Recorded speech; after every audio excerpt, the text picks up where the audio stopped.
I stood by my rain-streaked window, staring into the bleakness of the morning. The sky was a dull gray, heavy with clouds that seemed to hang low, echoing the weight I felt in my chest. I took a deep breath, trying to shake off the familiar sense of isolation that wrapped around me like a shroud. Another mundane day awaited. More hours spent in my small apartment, filled with the quiet sounds of a life lived in solitude. Just another day, I muttered to myself, my voice barely rising above the sound of raindrops tapping against the glass. I turned away from the window, casting a glance at the clutter around me. Empty coffee cups, a stack of unwashed dishes, and a few stray socks that had found their way into peculiar corners. I had grown accustomed to the chaos. It was a byproduct of my self-imposed exile. As I prepared for work, I could hear the city outside bustling with life. The sounds of honking cars, distant conversations, and laughter mixed with the rhythm of the rain. I slipped on my worn-out shoes and grabbed my jacket, stepping out into the storm. The cold air hit me like a slap across the face, invigorating yet chilling. I pulled my collar up, feeling like a ghost wandering through a vibrant world where I no longer belonged. Walking down the street, I watched the city come alive around me. People hurried past, umbrellas bobbing like mushrooms in the downpour, their faces animated with laughter, frustration, and purpose. I was merely a spectator in this vibrant tapestry of life, a shadow slipping through the cracks. "Hey! Watch it!" a passerby shouted as I inadvertently brushed against him, lost in my thoughts. I mumbled an apology, my cheeks flushing with embarrassment. Why was it so hard to connect? I felt like I was encased in glass, observing the world but never truly part of it. As I approached the corner cafe where I usually stopped for coffee, I hesitated. The comforting aroma of brewing coffee wafted through the air. But today, the thought of cramming myself into that bustling space felt overwhelming. I opted to keep walking, my feet guided by a mind that craved escape rather than interaction. Just as I rounded the block, a sudden gust of wind sent rain lashing against my face. I squinted against the onslaught when something caught my eye. On the sidewalk, shivering and drenched, stood an elderly woman. Her frail frame trembled against the storm, and I could see confusion etched across her face. "Hey! Are you all right?" I called out, my voice rising above the wind. She looked up, her eyes wide and scared, as if she had just emerged from a dream. I don't know where I am," she stammered, her voice barely audible amidst the chaos. Something in her tone tugged at me, an unexpected surge of compassion rising within. I rushed to her side, instinctively wrapping my arm around her shoulders.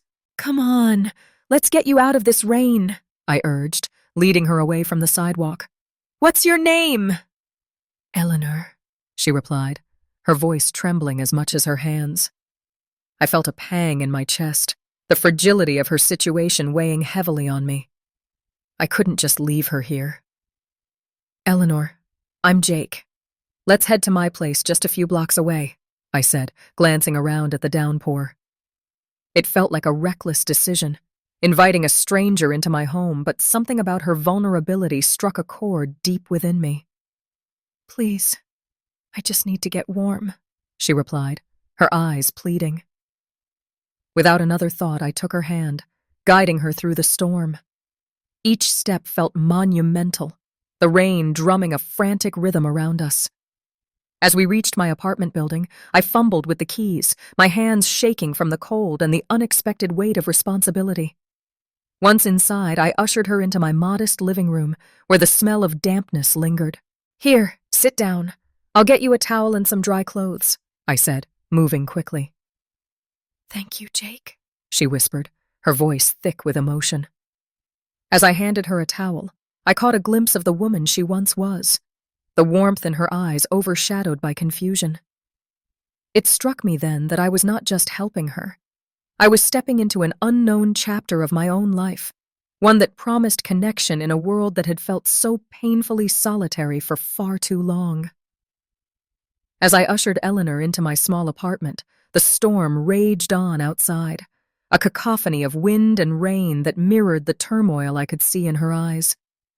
She looked around, bewildered, clutching the blanket I had hastily wrapped around her frail shoulders. The walls were lined with memories of solitude. Bookshelves filled with novels I had poured my heart into, and photographs that captured fleeting moments of joy from a life I often felt disconnected from. "Where am I?" Eleanor's voice trembled, her gaze darting around the room as if searching for an anchor. "You're safe now," I replied gently, pouring her a cup of chamomile tea. "Just try to relax. The storm will pass." She took the cup with both hands, her fingers trembling slightly. I can't remember." Her voice trailed off, and I could see the fear etched on her face, a mix of confusion and vulnerability that tugged at my heartstrings. "Let's just take it one step at a time," I encouraged, sitting across from her at the small kitchen table, trying to create a sense of calm. "What do you remember?" Eleanor sighed deeply, her eyes clouded with distress. "I remember a dance. A beautiful dance, but the details are all jumbled." She closed her eyes, as if trying to sift through the fragments of her memory. "And a name. Claire.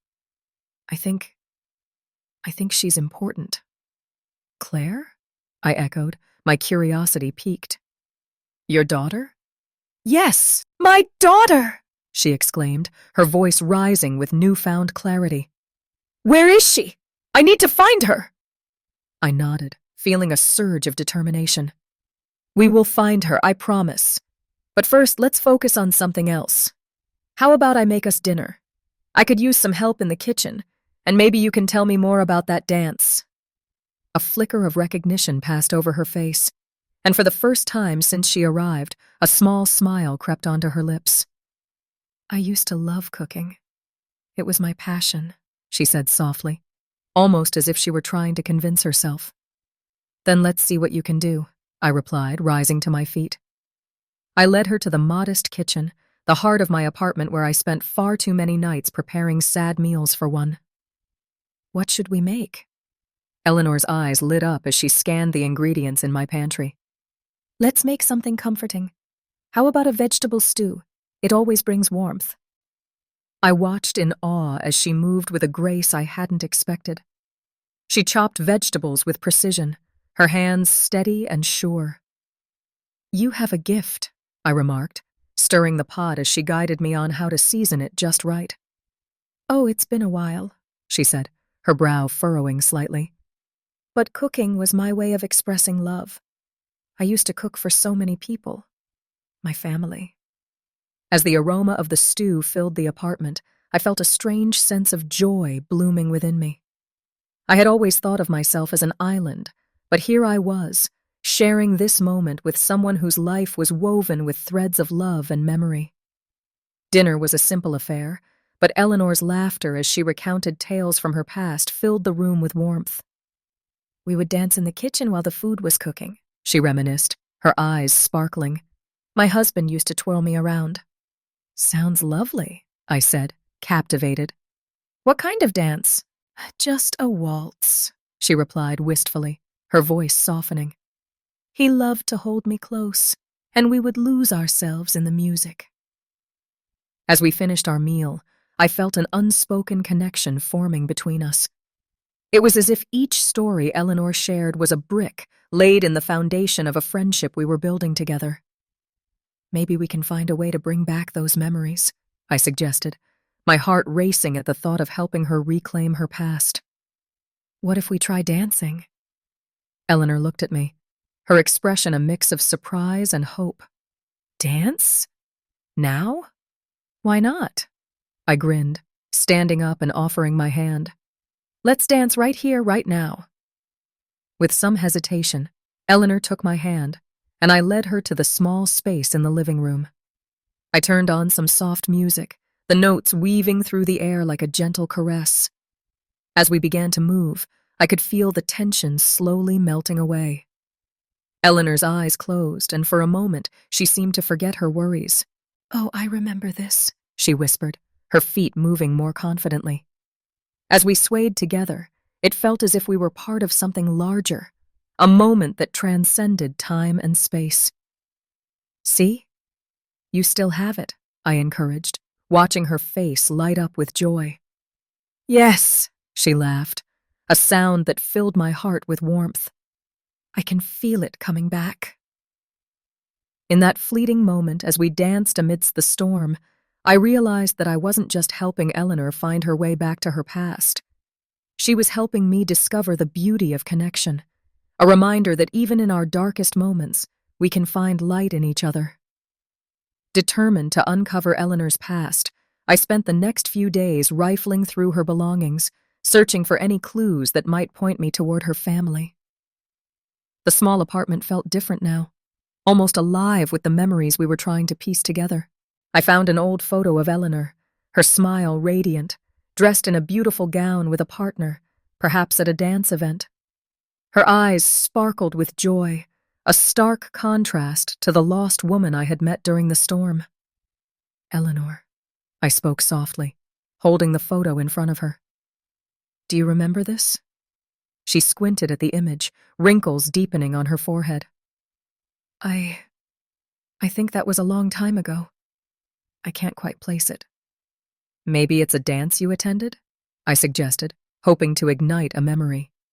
"You used to love dancing, didn't you?" "Yes," she replied, her voice barely above a whisper. "I remember the music. It was magical." Encouraged, I decided to dig deeper. I knew I needed to find her family, especially if I had any hope of bringing her memories back. I started with a search online, typing her name into various databases and social media platforms. It felt like searching for a needle in a haystack, but I was fueled by a sense of purpose. Days turned into nights, and my apartment was cluttered with papers and printouts. I learned about Eleanor's previous life. Her name before the accident was Eleanor Thompson. I found snippets of news articles mentioning her as a beloved dance instructor in the community, renowned for her grace and passion. Each revelation felt like a victory, yet I could feel the weight of her loss pressing down on my heart. "Jake," Eleanor said one evening, her voice breaking through my concentration. "You've been so kind to me. Why are you doing this?" I paused, taken aback by her question. "Because I can't just leave you like this. You deserve to know your family, to reclaim your life." She smiled faintly, and for a moment the sadness in her eyes lifted. "You're a good man, Jake. Not many would go through this trouble for a stranger." "Maybe I'm just a bit lonely myself," I admitted, my voice tinged with vulnerability. "But helping you, it feels right." After gathering all the information I could find, I decided to visit local nursing homes and shelters, armed with a flyer that had Eleanor's name and photo on it. The first place I went to was a small nursing home just a few blocks away. The scent of antiseptic mixed with the faint aroma of flowers greeted me as I walked in. "Can I help you?" a nurse asked, eyeing me curiously. "I'm looking for anyone who might know Eleanor Thompson," I replied, my heart racing. "She's lost her memory and might have been here at some point." The nurse nodded, her expression softening. "We have had a few residents with similar names. Let me check our records." I waited, anxiety bubbling up inside me. What if no one remembered her? What if I was chasing shadows? After what felt like an eternity, the nurse returned. "I'm sorry, but I don't see an Eleanor Thompson listed here. However, I can give you some contacts for other facilities in the area." "Thank you," I said, accepting the information with a heavy heart. I spent the next few days going from one place to another, asking questions, showing her photo, and pursuing every lead I could find. Each rejection chipped away at my hope, but I couldn't stop. I had to find her family. Finally, one afternoon, while flipping through a community bulletin board at a local cafe, something caught my eye. A flyer for a missing person, and in bold letters it read, "Looking for Eleanor Thompson. Please contact Claire, her daughter." My heart raced. Could this be the breakthrough I had been desperately searching for? I took a picture of the flyer and dialed the number listed, my hands trembling as I waited for a response. "Hello?" A woman's voice answered, cautious but curious. "Is this Claire?" I asked, trying to keep my voice steady. "Yes, this is she." "Who is this?" My name is Jake. I think I might have information about your mother, Eleanor." "What?" A heavy silence followed, and I could feel the tension through the phone. "What do you mean?" Claire's voice cracked slightly. "I found her. She's safe, but she's struggling with memory loss. I think I can help reunite you two." "Where is she?" Claire asked, her voice rising with urgency. Can you meet me? I can explain everything in person." "I'll be there," she replied, determination lacing her words. As I hung up, I felt a mix of anxiety and hope, knowing my journey was about to change drastically. I had uncovered a piece of Eleanor's past, and soon we would both have answers. The cafe was buzzing with life, a sharp contrast to the quiet solitude I had grown accustomed to. As I sat at a small table near the window, I couldn't help but feel a wave of anticipation and anxiety wash over me. I glanced at my watch for the third time, my heart racing as I awaited Claire's arrival. I had never met her before, but I had spoken to her on the phone, sharing the news about Eleanor. She had reacted with a mixture of disbelief and profound sadness, her voice trembling as she asked questions about her mother. Now I was about to meet the daughter of the woman I had been trying to help. When Claire walked in, her eyes were red-rimmed, but there was a fierce determination in her stride. She spotted me immediately and made her way over, her face a mask of emotions. "Jake?" she asked, her voice barely above a whisper. "That's me," I replied, standing to greet her. "I'm so glad you could come." She sat down, her fingers nervously twisting a silver ring on her left hand. "I can't believe my mom is... well, she's alive. I never thought I'd see her again." Her voice cracked slightly as tears threatened to spill. "I know it's a lot to process," I said, trying to sound reassuring. "But she's safe now. I found her during the storm and I've been helping her. She's a remarkable woman, Claire." Claire looked deep into my eyes, searching for truth. "What happened to her? How did she end up alone?" I took a deep breath, gathering my thoughts. "She was lost and disoriented when I found her. She has memory loss, but we've been working on piecing things together. She remembers bits and pieces of her life, but there's still so much we need to uncover." Claire nodded, her lips pursed with emotion. "I've spent years wondering what happened after the accident. It tore our family apart. I didn't know if she was dead or alive." She paused, wiping a tear from her cheek. "It was like losing her all over again when she disappeared." "I'm so sorry," I said genuinely. "I can't imagine what that must have been like for you. But I promise, we're going to bring her back to you." As we talked, I could see the walls Claire had built around herself beginning to crack. There was a vulnerability in her eyes that made me want to reach across the table and comfort her. "What do you remember about your mother?" I asked, hoping to spark a connection. She took a moment to gather her thoughts, her gaze drifting as if she were searching for memories in the air. "My mom loved to dance," she said, a small smile breaking through her sadness. "We used to dance in the living room every Saturday morning. She would put on her favorite records, and we'd twirl around like we were in a ballroom. That was our thing." "Eleanor mentioned dance," I replied, feeling a flicker of hope. "She spoke about it fondly. I think it's something we can use to help her remember." Claire's eyes lit up with the idea. "Yes! If we can recreate those moments, maybe she'll start to remember more. I'll bring some photos and music next time. It might help jog her memory." "Absolutely," I said, feeling the weight of our shared mission. "We can do this together." The conversation flowed more freely after that, a sense of camaraderie forming between us. We shared memories of Eleanor, piecing together fragments of her life like a jigsaw puzzle. Each story brought us closer, uniting us in our shared concern for the woman who had brought us together. As we finished our coffee, Claire looked at me earnestly. Thank you, Jake, for everything you're doing. It's hard for me to trust people, especially after everything that happened. But you've shown me kindness when I least expected it. I shrugged, feeling the warmth of her gratitude wash over me. I just did what anyone would do. I couldn't leave her out there alone. We stepped out of the cafe, the crisp air hitting us like a splash of cold water, and I felt a renewed sense of purpose. Together we would work to bring Eleanor back to her family, to restore not just her memories, but the bonds that had been lost in the chaos of life. As we walked side by side toward my apartment, I couldn't shake the feeling that this was just the beginning of a journey that would change all our lives forever.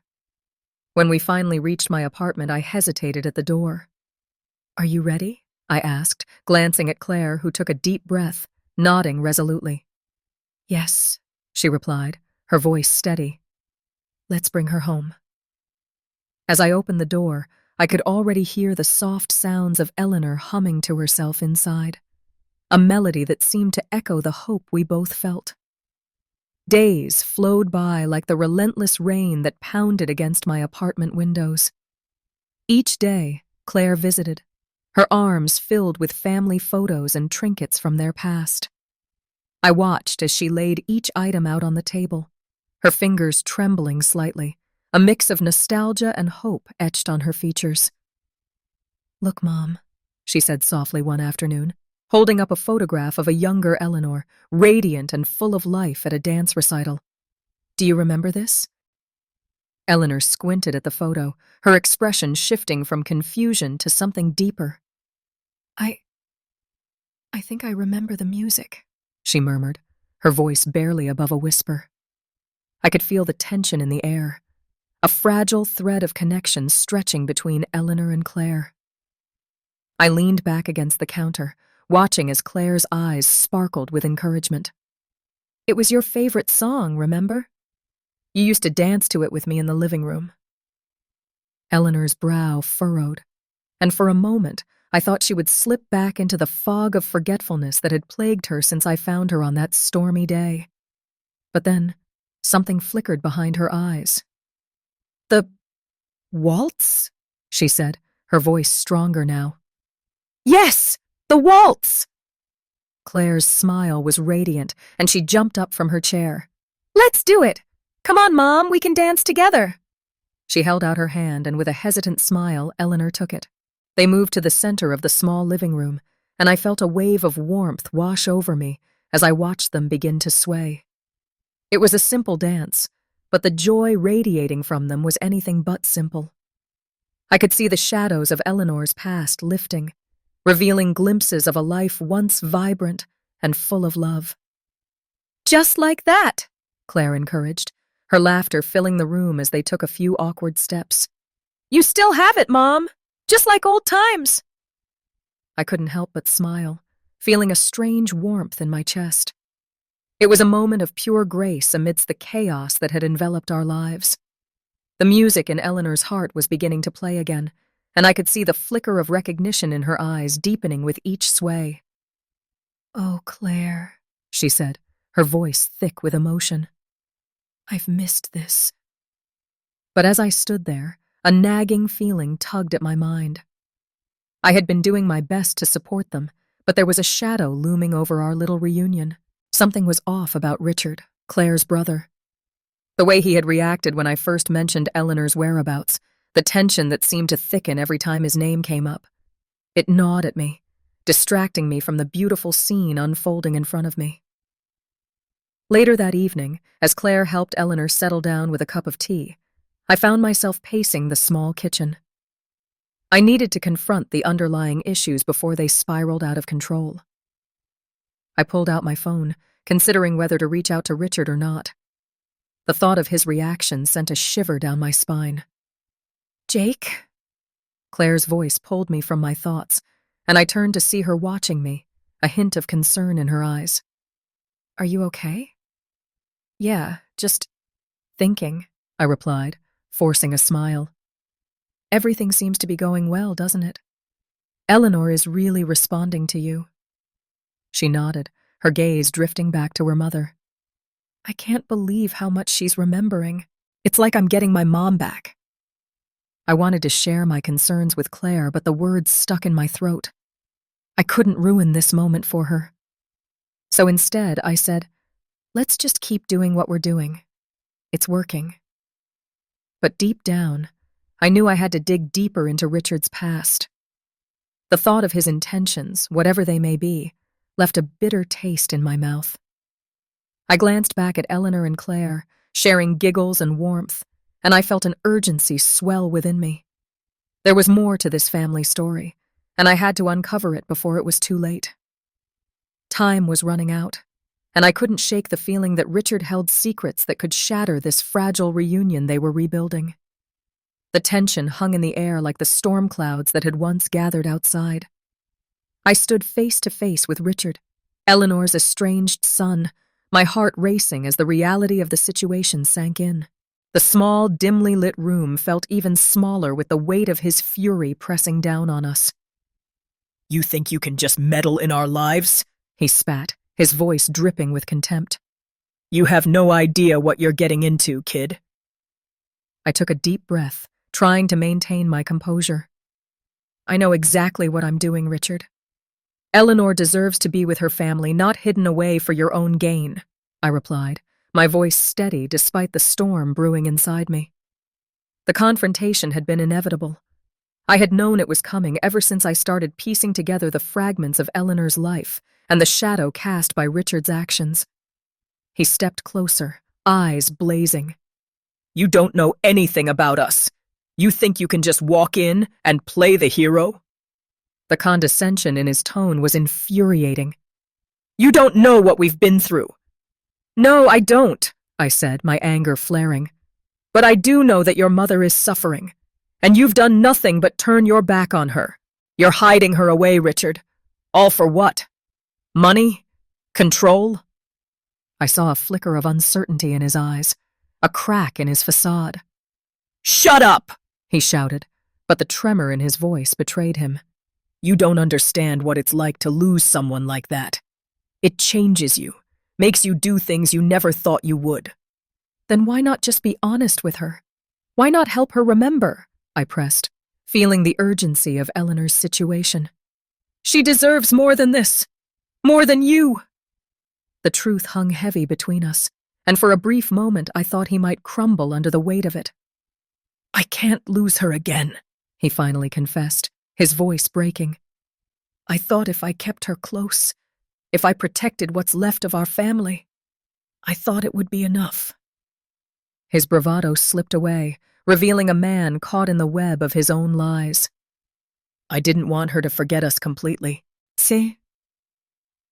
That's not how love works, Richard, I said softly, realizing that beneath the anger was a deep fear of loss. You're only causing her more pain. I watched as he wrestled with his emotions, the conflict evident on his face. And just like that, the storm inside him began to settle. What do you want from me? He asked, exhaustion replacing his rage. Just let her come home. Let her be with Claire, I urged. You can't keep hiding away from the truth. It'll eat you alive. After a long pause, he finally nodded, albeit reluctantly. Fine. I'll tell her, he muttered, defeated. But don't think this is over. With Richard's admission, I felt a mixture of relief and apprehension. I knew this was only the first step in healing the rift within their family. As I left the room, I could sense the shift in the air, a glimmer of hope emerging from the shadows. When I returned to my apartment, the atmosphere was charged with anticipation.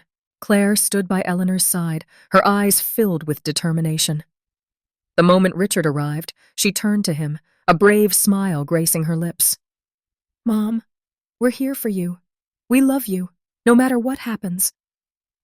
Eleanor's gaze flickered between her children, a mixture of confusion and recognition swirling in her eyes. I could feel the tension ease, the warmth of familial love enveloping the room. Richard reached out, hesitation evident in his movements. I'm sorry, Mom, he said, his voice trembling. I should have never kept you away. As Eleanor took Richard's hand, the dam broke. "I missed you," she whispered, tears streaming down her cheeks. "I was so lost. I didn't know how to find my way back." In that moment, I felt like an intruder, tears prickling at the corners of my eyes as I witnessed the reunion unfold. They embraced, a tangle of emotions pouring out, and I knew that this was the catharsis they all needed.